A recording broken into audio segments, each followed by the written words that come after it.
आणि हा सगळा कॉन्ट्रॅक्टरचा कारभार जो चाललेला आहे, उगाच आम्ही बोलत नाही सूटबुटकी सरकार.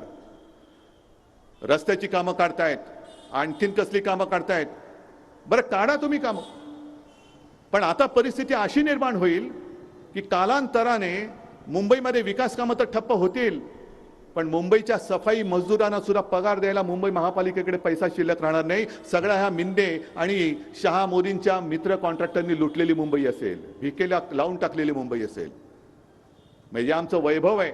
अनिल देसाई, तुम्ही जे बोललात की प्रत्येक वेळेला हिमालयाच्या मदतीला सह्याद्री धावतो, तसंच देशाच्या पूर्ण अर्थव्यवस्थेला मुंबई आधार आहे. जवळपास 36 ते 37% रक्कम कर, विविध कराच्या रूपाने ही एकटी मुंबई भरते. तिचं महत्व तुम्ही खतम करताय. आज बीएसटीला देण्यासाठी यांच्याकडे पैसे नाही आहेत. बीएसटीच्या कर्मचाऱ्यांना ग्रॅच्युटी द्यायचे, नाही देतात पैसे. पण मेट्रोचं जे काम आहे, मेट्रोचं काम हे राज्य सरकार आणि केंद्र सरकारचं काम आहे. पण मेट्रोच्या कामासाठी MMRDA 3000 कोटी रुपये त्या माझ्या मुंबई महापालिकेच्या कष्टाच्या पैशातून उचलून MMRDA त्यांच्या कॉन्ट्रॅक्टरच्या उरावरती घालते. हा कुठला उपराटन आहे? सरकारच्या हाताखालची ती MMRDA. मुंबई महापालिकेला किती वर्ष झाली? 100, 125, 150 वर्ष झाली. आणि MMRDA आत्ता आली.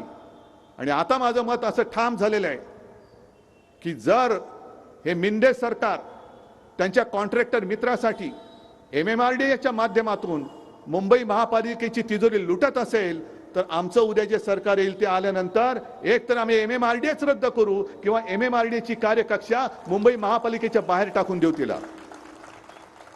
तुम्ही माझ्या मुंबईच्या जागा विकतात. मुंबईची जागा जी BKCची होती, आर्थिक केंद्र तिकडे येणार होतं, ती बुलेट ट्रेनच्या घशात घातली.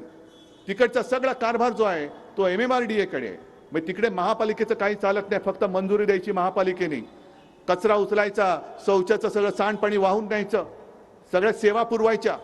पण अधिकार हे टिकोजीराव, MMRDA आणि त्यांचे मित्र ही मुंबईची पूर्णपणे लूट चाललेली. 3000 कोटी रुपये आज लुटतायत. आणखीन काही काळ जर राहिले अख्खी मुंबई लुटून टाकतील. आणि प्रत्येक वेळेला दर महिन्याला यांची हीच इच्छा आहे की तुम्ही मुंबई मुंबई म्हणता, पगार देण्यासाठी सुद्धा रोज तुम्हाला उठून भिकेचा कटोरा घेऊन आमच्या दारात दिल्लीला उभं राहायला लागेल. हे तुम्हाला मान्य आहे? तुम्ही कष्टाने कमवता आणि ते सगळे दिल्लीवाले लुटतात. एकतर काही उद्योग येऊ देत नाहीत, रोजीरोटीचा पत्ता नाही, कॉन्ट्रॅक्टरचे सगळे खिसे भरून टाकतात, महापालिका कर्मचाऱ्यांना द्यायला पगार उद्या ठेवणार नाहीत, BSTसाठी काही नाही, पण मेट्रोच्या उरावरती सगळं घालतात. अरे एवढं तर आता कमीच झालं. पण कोविड काळाचा उल्लेख जो तुम्ही केलात,